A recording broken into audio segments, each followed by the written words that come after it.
వాక్యం ధ్యానించుకున్నాం. పరిశుద్ధ గ్రంథంలో నుండి మత్తయి రాసిన సువార్త 5వ అధ్యాయము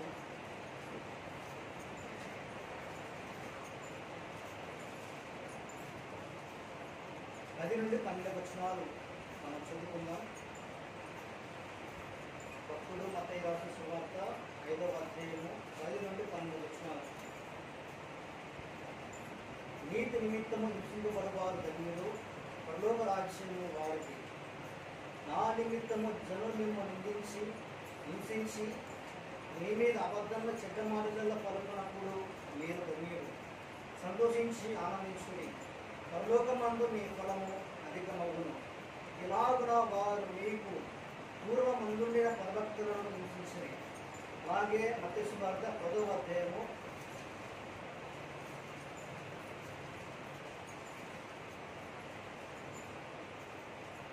16 నుండి కొన్ని వచనాలు మనం చదువుకుందాం.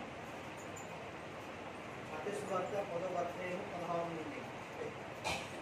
ఇదిగో తోడేల మధ్యకు గొర్రెలను పంపినట్టు నేను మిమ్మల్ని పంపించున్నాను కనుక పాముల వలె వివేకులను, పావురం వలె నిష్కాపటులను ఇవ్వండి. మనుషుల గురించి జాగ్రత్త పడుడి. వారు మిమ్మల్ని మహాసభలకు అప్పగించి తమ సమాజ మందిరములలో మిమ్మల్ని ప్రజాలుగా కొట్టుకుంటారు. వీరికి అన్ని జనులకు సాక్షార్థమై నా నిమిత్తము మీరు అధిపతుల ఎద్దుకును రాజుల ఎద్దుకును చేయబడుతును. వారు మిమ్మల్ని అప్పగించుకున్నప్పుడు ఇందరండి. అలాగే 22-23 మీరు నా నామము నిమిత్తము అందరి చేత ద్వేషింపబడుదురు, అంతం వరకు సహించిన వాడు రక్షింపబడును. అలాగే యోహాను సువార్త 16వ అధ్యాయము 33వ వచనాన్ని మనం చదువుకుందాం. యోహాను సువార్త 16వ అధ్యాయము 33వ వచనం. నా యందు మీకు సమాధానం కలుగునట్లు ఈ మాటలు మీతో చెప్పుచున్నాను. లోకంలో మీకు శ్రమ కలుగును, అయినను ధైర్యం తెచ్చుకున్నది, లోకము నేను జయించున్నాను అని. ప్రభునందు పిల్లారా, మన చదువుని 3 లేఖన భాగాల్లో ఒక మాట పదే రాయబడినట్టు మనం గమనించగలం. మీరు గమనించారా? స్త్రీలు కానీ పురుషులు కానీ ఎవరైనా ఒక మాట రాయబడింది. ఆ మాట ఏమిటంటే శ్రమ. మత్తయి సువార్త 5వ అధ్యాయములో యేసు ప్రభువారు భూమి మీద ఉన్నప్పుడు ఆయన 30 సంవత్సరాలు వయసులో ఉన్నప్పుడు పరిచర్య ప్రారంభించాడు. అంతవరకు 29-30 ఏళ్ళ వరకు ఆయన ఎక్కడ ఉన్నాడో మనకు బయట రాయబడలేదు. ఆయన తన ఇంట్లో ఉండి తన కుటుంబానికి పెద్ద కుమారుడు కాబట్టి కుటుంబ పోషణ ఆయన చూసుకున్నాడు. అప్పటికే తండ్రి చనిపోయాడు. ఇశ్రాయేలు కుమారులు కుమార్తెలు వారు ఎలా ఉంటారంటే, ఇశ్రాయేలు ఏ సంతానం కూడా పురుషులలో ఖాళీగా ఉండకూడదు. ఇప్పుడు ఇశ్రాయేలీలు వాటి యవ్వనస్తుడు వారి చిన్నప్పటి నుండే వారికి ఏదో పని నేర్పిస్తారు. అది వారి భవిష్యత్తులో కుటుంబ పోషణకు ఉపయోగపడేది. కాబట్టి యేసు ప్రభువు కూడా పెద్ద కుమారుడు కాబట్టి తన కుటుంబాన్ని 30 ఏళ్ళ వరకు పోషించి ఉండవచ్చు. 30 ఏళ్ళు పరిచర్య ప్రారంభించిన తర్వాత యేసు ప్రభువు వారి దగ్గరికి చాలా రకాల జన సమూహం వచ్చారు.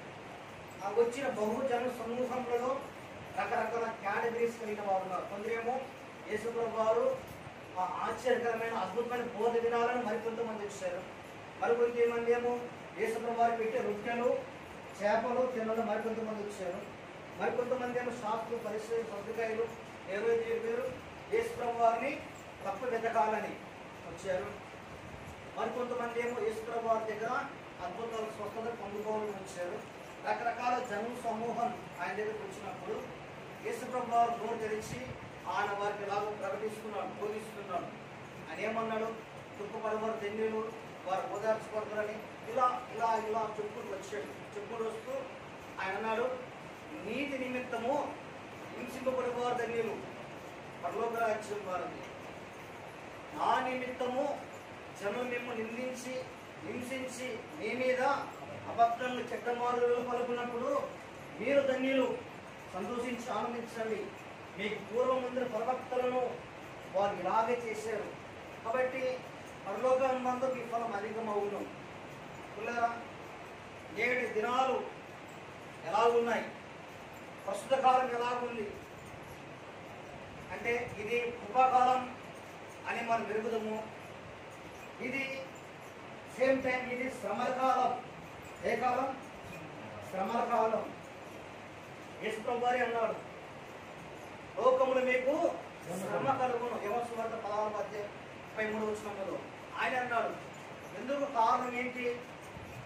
లోకము నన్ను ఎరగలేదు, నేను లోకంలో నుండి మిమ్మల్ని ప్రతిష్ఠించుకున్నాను, ఏర్పరచుకున్నానని యోహాను సువార్త 17 దేవుడు అన్నాడు. అలాగే యోహాను సువార్త 15 మీరు లోక సంబంధులు కారు, లోకం మిమ్మల్ని ద్వేషించును, లోకం మిమ్మల్ని తృణీకరించును. నా నిమిత్తం మీరు అధిపతుల దగ్గరికి వెళ్తారు, మహాసభలకు వెళ్తారు, మిమ్మల్ని వారు కొడాదు కొడతారు, మేము హింసిస్తారు. నా నిమిత్తము, నా నామం నిమిత్తము, నీతి నిమిత్తం. యేసు ప్రభువారు మత్తయి సువార్త 5 ఆయన జను సమూహంలో పలికిన మాట. అలాగే యేసు ప్రభువారు మత్తయి సువార్త 10 ఆయన పరిచర్యకు 12 మంది శిష్యులు పంపుతున్నప్పుడు ఆయన చెప్పిన మాట, ఇదిగో మిమ్మల్ని 3 ఏళ్ల మధ్యకు గొర్రెలను పంపుతున్నాను, కాబట్టి మీరు పావురం వలె వివేకులను, పావురం వలె నిష్కర్తలున్నాయి, పాముల వలె వివేకులై ఉండండి, వారిని పొరడాలు కొడతారు. ఇది యేసు ప్రభువారు పలికిన, శిష్యులతో పలికిన మాట. మత్తయి సువార్త 5 అది జను సమూహంతో పలికిన మాట. మత్తయి సువార్త 10 అది శిష్యులతో పంపిన మాట. అంటే పెద్దలు, సువార్థికులకు, కాపురులకు, బోధకులకు ఏమున్నాయట? శ్రమలకు. వారు కూడా శ్రమలు ఉన్నాయి. విశ్వసించిన వారందరూ ఎలాంటి వారు? నీతిమంతులు, పరిశుద్ధులు, వారు దేవుని కుమారులు. వారికి ఏముంది? వారికి శ్రమలు ఉన్నాయి. సేవకులు కూడా శ్రమలు ఉన్నాయి. అలాగే యోహాను సువార్త 10 ఆయన చివరిగా పలికిన మాట యేసు ప్రభువారు, లోకంలో మీకు శ్రమ కలుగును, ఇదిగో నేను ముందుగానే మీకు చెప్తున్నాను, ఆయన మీకు సమాధానం కలిగినట్లు. ఆయనలో భయపడకండి, ధైర్యంగా ఉండండి, ఎందుకంటే నేను లోకాన్ని జయించున్నాను. ఇది యేసు ప్రభువారు రేపు శుక్రవారం ఆయన శ్రమలకు, కలవరి గిన్నెకు, ఆ శ్రమలకు ఆయన అప్పగించబడుతున్నాడు. రేపు శుక్రవారం ఆయన శిలువ వేయబోతున్నాడు. అంటే గురువారం రాత్రి తన శిష్యులతో పలికిన మాట. ఇది ఎక్కడ పలికాడు? మేడగదిలో పలికిన మాట. ఎక్కడ పలికిన మాట? ఇది మేడగదిలో తన శిష్యులతో పలికిన మాట. మరి పిల్లారా, బైబిల్లో యేసు ప్రభువును నమ్మిన వారికి ఏమున్నాయి? ఆదికాండం నుండి ప్రకటన వరకు మీరు గమనించండి. ప్రతి భక్తుడు, ప్రతి విశ్వాసి, దేవుని నమ్మిన వారందరూ వారు శ్రమల గుండా వెళ్ళారు, వారు అవమానాల గుండా వెళ్ళారు, వారు దేవుని పరీక్ష గుండా వెళ్ళారు. కొందరేమో శోధింపబడి ఆ శోధనలో పాస్ అయిన వారు ఉన్నారు. పాస్ అయితే ఏముంది? 30 నుండి 60 అంతల ఆశీర్వాదం, 60 నుండి 100 అంతల ఆశీర్వాదం. పాత నిబంధనలో ఉన్న ప్రతి ఆశీర్వాదం అది ఎలాంటిది? భౌతిక సంబంధమైన ఆశీర్వాదం. భౌతిక సంబంధమైనదంటే ఏమిటి? ఇల్లు, ఆస్తి, పొలము, కుమార్తెలు, ఉద్యోగం. ఇది భౌతిక సంబంధమైన ఆశీర్వాదం. ఇప్పటి కూడా విశ్వాసులు, దేవుని నమ్మిన వారందరూ దేనికోసం ఆశపడుతున్నారు? దేని మీద ఆతురత ఉంది? దేని ఎక్కువ ఆశిస్తున్నారు? దేనికోసం పరుగులు పెడుతున్నారంటే ఆనాడు బిలాము వలె, ఆనాడు కయ్యను వలె, కయ్యను కాదు, గెహాజీ వలె, ఆకాను వలె ధనం మీదనే ఆసక్తి ఉంది.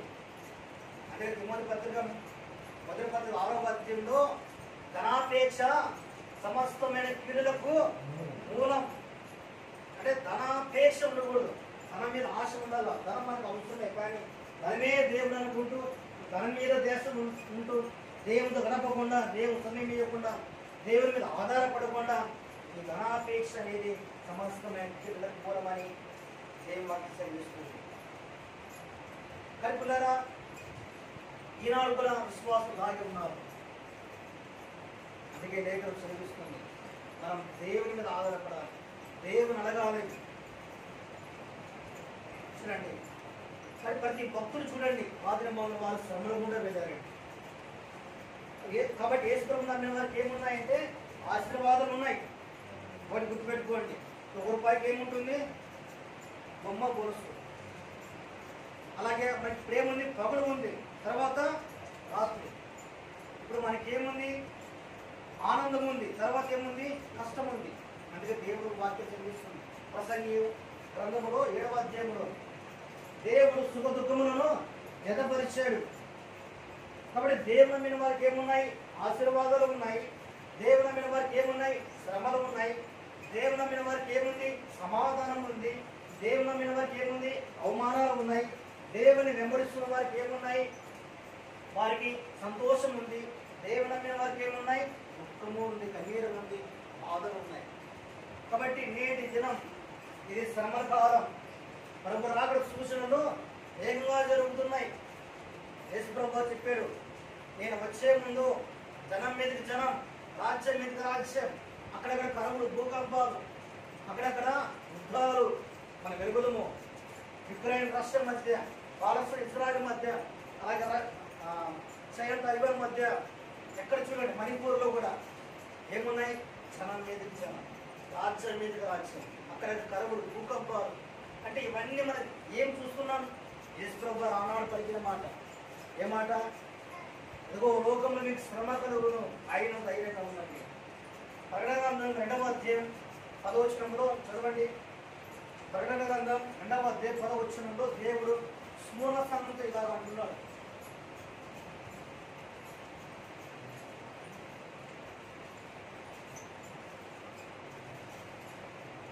అది దినము నీకు ఇదిగో మీరు శోధింపబడినట్లు, అపవాది మీలో కొందరిని చెరలో వేయింపబోచున్నాడు. 10 దినములు శ్రమ కలుగును, మరణ వరకు నమ్మకంగా ఉండము, జీవ కిరీటం ఇచ్చాడు. ఇది యేసు ప్రభు వారు పలికిన మాట. ఎవరితో? స్మూల సంఘంలో. నేడు కూడా ఈ పెద్ద కృష్ణ సంఘం దేవుడు ఆయన మాట్లాడుతున్నాడు. మనకు కూడా శ్రమలు వస్తున్నాయి. మనం కూడా కఠిన శ్రమలు కూడా మనం వెళ్ళవచ్చు. రేపు బీజేపీ ప్రభుత్వం రావచ్చు.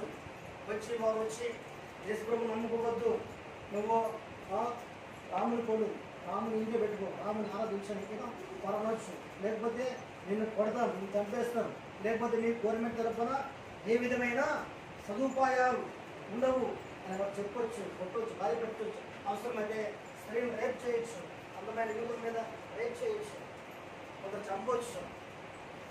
దేవుడు అంటున్నాడు సుమర సంఘంలో, మరణం వరకు నమ్మకంగా ఉండము, నేను జీవకృతం ఇచ్చాను. అంటే నమ్మకం అంటే ఎలా ఉండాలి?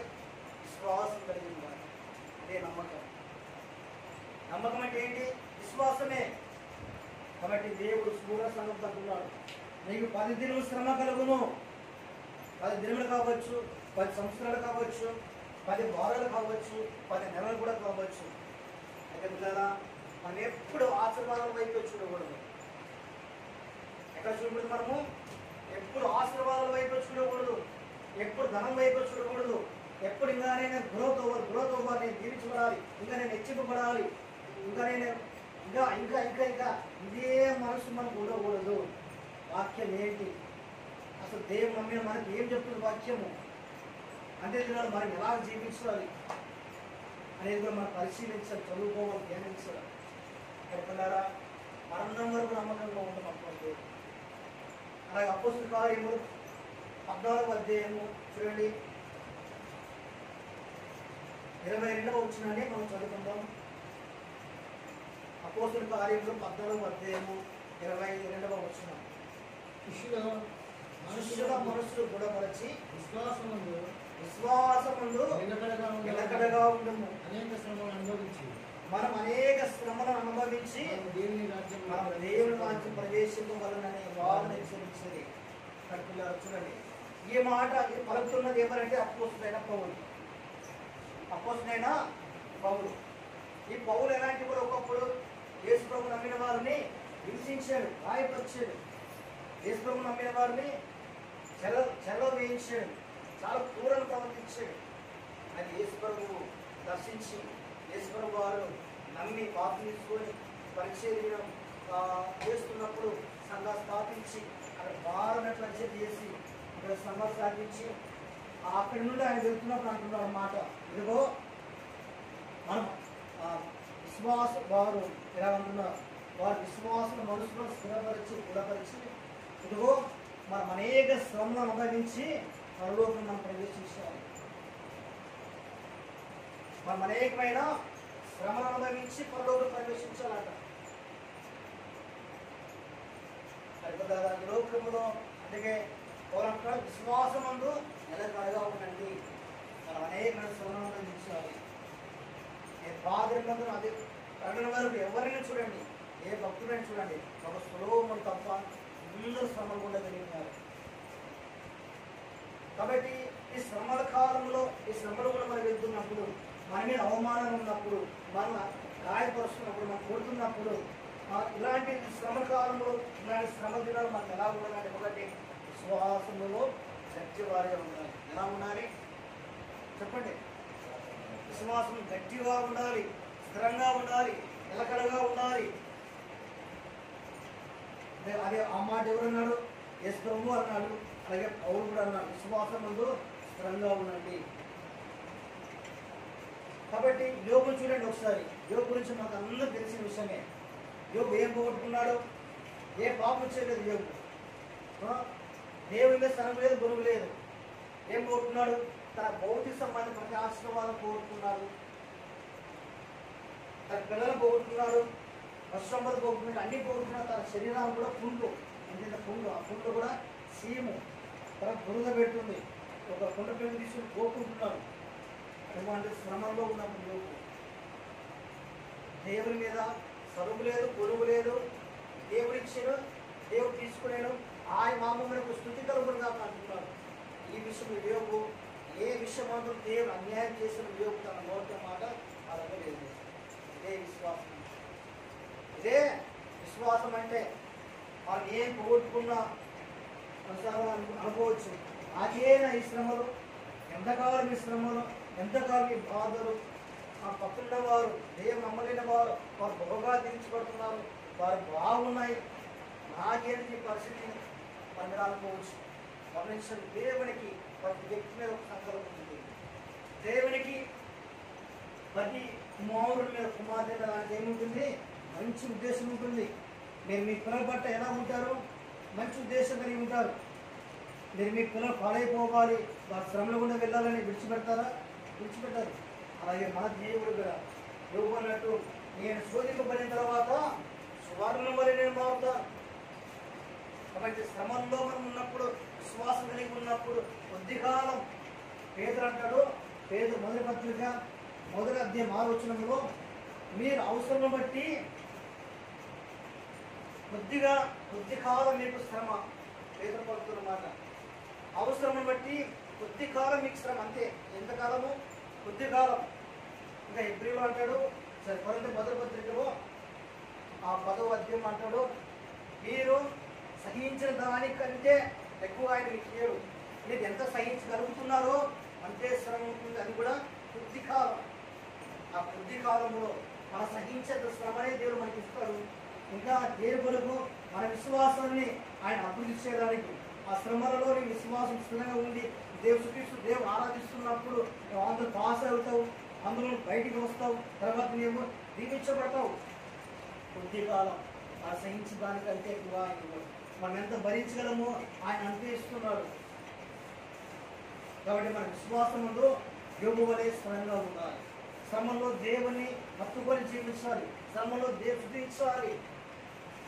ఇంకా మనం మెరుగుదము శబ్దం మేషక అబద్ధినవులు దానియేలు గ్రంథం 3వ అధ్యాయంలో వారు ఉన్నారు. వారికి ఒక శ్రమ వచ్చింది. వారు దేవుడు నమ్మిన వారే, వారు దేవుని బిడ్డలే, మనలాగా దేవుడు ఆరాధిస్తున్న వారే, మనలాగా దేవుని ప్రేమిస్తున్న వారే. అయితే వారికి ఒక శ్రమ వచ్చిందండి. ఏ శ్రమ వచ్చింది? నెబుకద్నెజరు రాజు తన విగ్రహాన్ని నిలబెట్టాడు. అక్కడ వీణ ఊదబడుతుంది. ఆ ఊదబడినప్పుడు ఆ సామ్రాజ్యంలో వారందరూ వచ్చి ఆ విగ్రహానికి ఏం చేయాలా? సాగిలపడాలి. మన ప్రకారం అయితే ఇశ్రాయేలీయులు ఏ విగ్రహానికి సాగిలపడకూడదు, ఏ విగ్రహాన్ని పూజించకూడదు.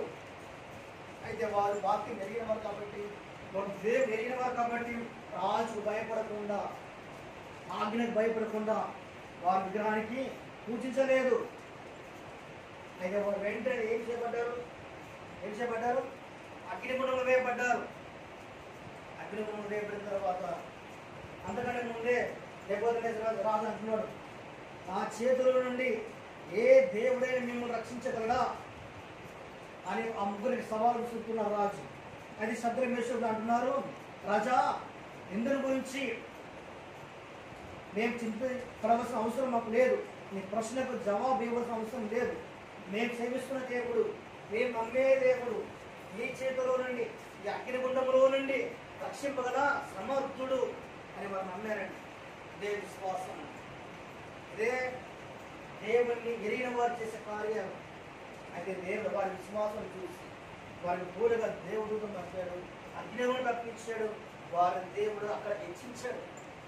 ఆనాడు యోగు శ్రమంలో విశ్వాసం ద్వారా పాస్ అయ్యాడు, యోగు దీపించబడ్డాడు రెండంతలుగా.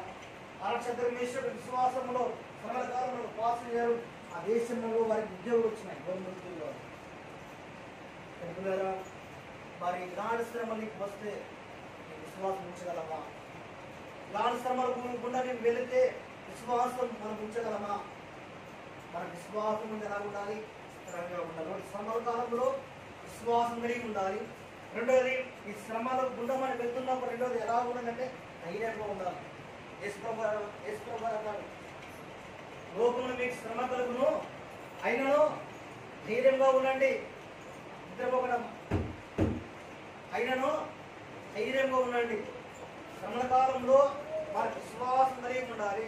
శ్రమల గుండా వెళ్తున్నప్పుడు ధైర్యంగా ఉండాలి. ఇది రెండో పని. కాబట్టి కొద్దిమంది ప్రతి చిన్న దానికి భయపడుతుంటారు. ప్రతి చిన్న శ్రమ వచ్చినా, ఫెయిల్ అయినా, ఇంటర్ ఫెయిల్ అయినా, లేకపోతే ఉద్యోగం సరైన సమయానికి రాకపోయినా, లేకపోతే సరైన వివాహానికి పెళ్లి కాకపోయినా, లేదా ఏదో చిన్న శ్రమలకే భయపడిపోతుంటారు. అంటే రేఖ చదివిస్తుంది, తిరిగేవారు దేవురాజ్యానికి వారసులు కారంట. తిరిగేవారు భయపడేవారు దేవురాజ్యానికి వారసులు కానేరని ప్రకటన గ్రంథం 27వ అధ్యాయంలో రాయబడింది. కాబట్టి మనం ఎలా ఉండాలి? నీతిమంతుడు సింహం వల్ల ధైర్యంగా ఉన్న రేఖ చదివిస్తుంది. సామెత 29 మొదటి అధ్యాయంలో దేవుని బిడ్డ ఎలా ఉండాలి? సింహం వల్ల ధైర్యంగా ఉండాలి. ప్రతి చిన్న శ్రమకు భయపడకూడదు. మనం నమ్మే దేవుడు ఎలాంటి వాడు? సర్వశక్తిమంతుడు. మనం నమ్మే దేవుడు ఎలాంటి వాడు? జీవముల దేవుడు. కాబట్టి ఆనశ్రద్ధ మధ్యలో ఉన్నంత విశ్వాసం, దేవుని శ్రమలను తప్పిస్తాడు, దేవుడు నాకు సహాయం చేస్తాడు, దేవుని ఆదుకుంటాడని అలాంటి విశ్వాసం మనకు ఉండాలి. ప్రతి చిన్న శ్రమలకు భయపడకూడదు.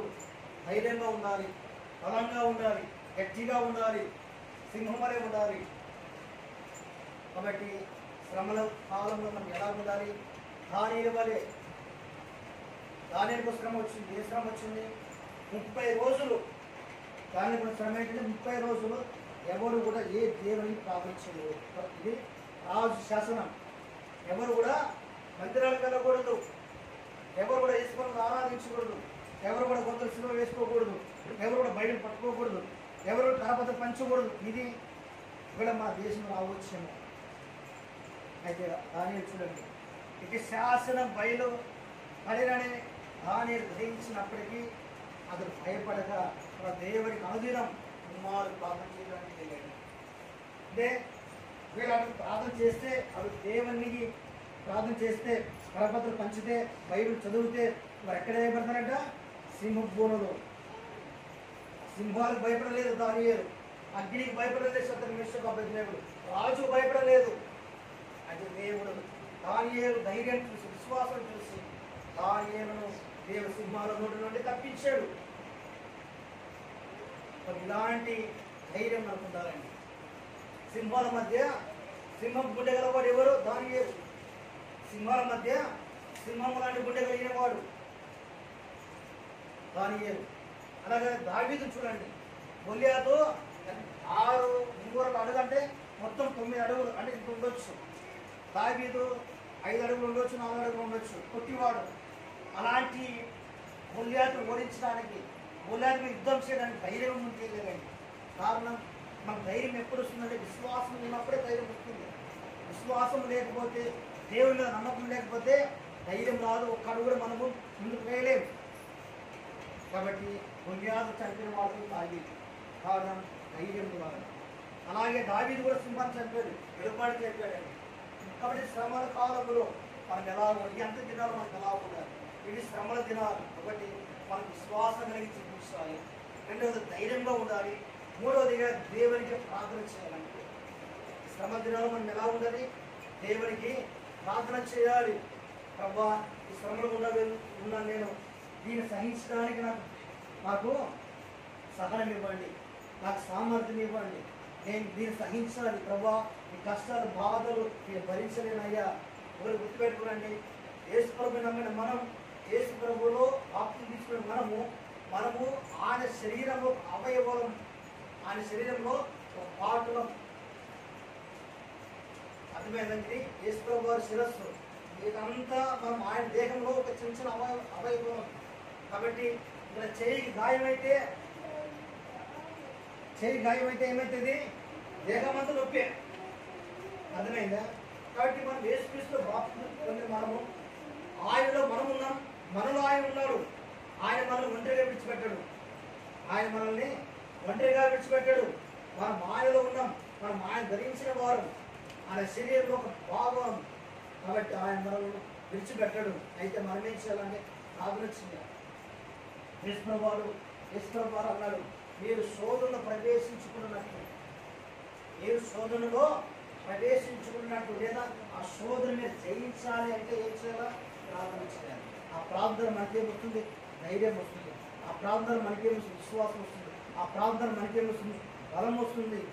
ఆ ప్రార్థన మనల్ని ప్రార్థన చేస్తున్నప్పుడు దాని అర్థం ఏంటంటే మనం దేవుడి మీద ఆధారపడుతున్నామని అర్థం. ఏమర్థము? మనం దేవుడి మీద ఆధారపడుతున్నామని అర్థం. నాకు ఈ శ్రమ వచ్చిందని దేవుడి దగ్గరికి వెళ్ళకూడదు. ఈ రోజుల్లో చాలా మంది విశ్వాసులు చూడగలరు. జ్వరం వచ్చిన ఏం చేస్తారు? ఆ మంత్రకాల దగ్గరికి వెళ్ళి, ఆ జ్యోతిషి దగ్గరికి వెళ్ళి కాళ్ళకి ఏం పడతారు? నల్లదా వైశ్య సంఘం చాలా మంది కట్టారు. చెప్పారు, తీసేయండి. మనకు దేవుని అమ్మిన వారు ఉంటే ఒకవైపు ఉండండి, ఒక దేవుని పూజించండి, ఒక దేవుని మనసు ఉంచండి. అలా ఉండకూడదు. మనం జ్యోతిషి దగ్గరికి, మంత్రాల దగ్గర మనం వెళ్ళకూడదు. ఎందుకు నాకు శ్రమ వచ్చింది, నేను ఎందుకు ఫెయిల్ అయ్యాను, నాకు ఎందుకు ఉద్యోగం రాలేదని ఆ చేరుసే వాళ్ళ దగ్గరికి వెళ్ళకూడదు. అది విశ్వాస కార్యం కాదు, అది అవిశ్వాస చేసే కార్యాలు, అది లోకస్థ చేసే కార్యాలు. మనకి ఏ శ్రమ వచ్చినా మనం దేవుని ఆశ్రయించాలి, దేవుని దగ్గరికి వెళ్ళాలి, దేవుని ఆధారపడాలి. ఆయన అప్పుడు మనకు ఒక మార్గాన్ని బయలుపరుస్తున్నాడు. అప్పుడు ఆయన మనం నడిపించే దేవుడు, మన అవసరం తీర్చడానికి దేవుడు ఎవరో ఒకరు పంపిస్తారు. ఆయన మనకు తండ్రి, ఆయన మన మంచి జీవనం ఇచ్చే తండ్రి, ఆయన మనం ప్రేమించే తండ్రి, మన క్షేమం కోరే తండ్రి. ఈ శ్రమల కాలంలో మనం ఎలా ఉండాలంటే విశ్వాసం స్థిరంగా ఉండాలి. ఒకటి గుర్తుపెట్టుకునండి, కఠిన శ్రమలు రాబోతున్నాయి. రాబో దినాల్లో ఇక మందిరాలకు రావడానికి అవకాశం లేదు. మందిరాలు మూతపడతాయి. ఇంకా ఏంటి కూడా బయట ఉండకూడదు, ఇంకా శ్రమ వేసుకోకూడదు, దేవుని ఆరాధన చేయకూడదు. ఇలాంటి శ్రమ రాబోతుంది. అయినా విశ్వాసం నిలకడగా ఉండండి, స్థిరంగా ఉండండి, ధైర్యంగా ఉండండి అని దేవుడు అంటున్నాడు. ఆయన్ను అడగాలి, ఆయన మీద ఆధారపడాలి. ఈ శ్రమలు కూడా ఎంతకాలం? కొద్ది కాలం. మనం సహించేంత ఆ శ్రమలో దేవుడు అనుమతిస్తాడు. పైపులారా లోకంలో మనం ఎలా జీవించాలి చూడండి. ఒక లేఖన బాగానే మనం చదువుకునే వాక్యం నేర్చుకుందాం. పేతురు మొదటి పత్రిక. ఎందుకంటే యేసుప్రభు వారు కూడా ఈ లోకంలో ఉండగా ఆయన ఘోరమైన శ్రమలు పొందాడు. ఆయన మన మాదిరి ఉండడానికే ఆయన మన శ్రమలు పొందాడని లేఖన చదివిస్తున్నారు. పేతురు మొదటి పత్రిక 2వ అధ్యాయము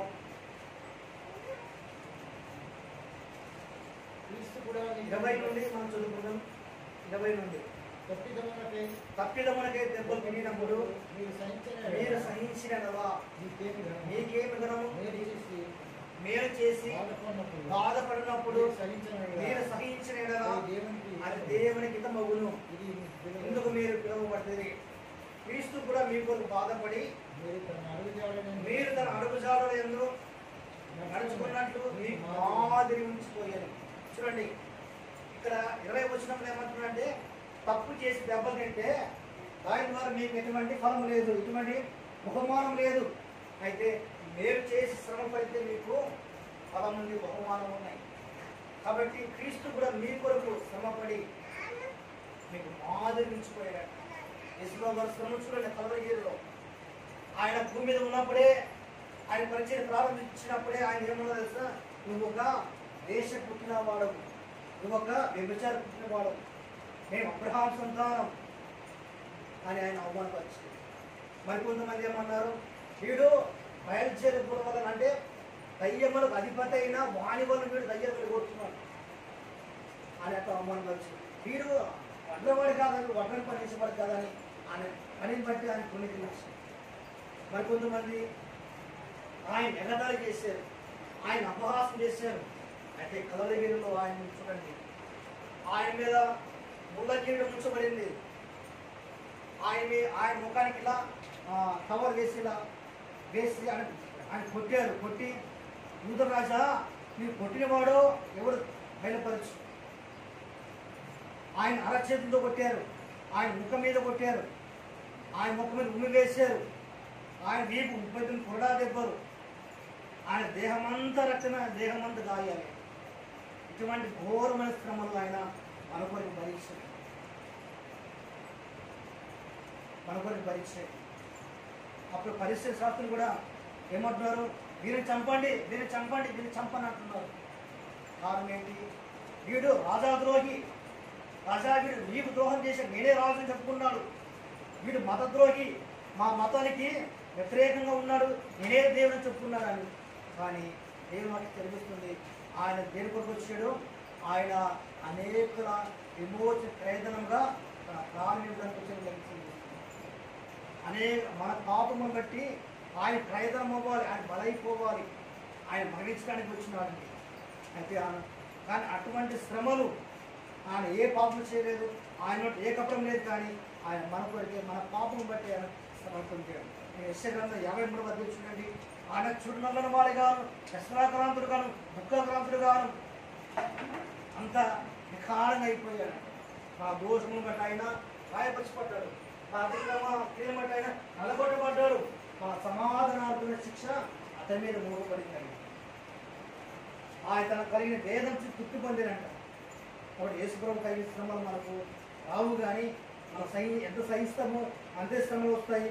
అటువంటి శ్రమల్లో కూడా మనము యేసుప్రభు వైపు ఆ ప్రభు నా పాపముల కొరకే, ఆయన శ్రమ పడుట వరకే కదా నాకు రక్షణ వచ్చింది, ఆయన శ్రమ పడుట వరకే కదా నాకు నీతి వచ్చింది, ఆయన శ్రమ పడుట వరకే తర్వాతనే కదా నేను మోక్షానికి వెళ్ళాను. కాబట్టి యేసు వైపు చూపించు, యేసు ప్రభు మీద ఆధారపడుతూ విశ్వాసం నిలకడగా ఉంటూ ఆయన మనకు సహాయం చేసే దేవుడు. నీకు అంత్య దినాలు శ్రమల దినాలు మనకి బాగా ఉండాలనేది దేవుని ఉద్దేశం. అలా నీవే జీవించడానికి దేవుడు మనకు సహాయం చేయదు కాక, వాక్యం దేవుడు మన ఇంటిలో నెరవేర్చును కాక.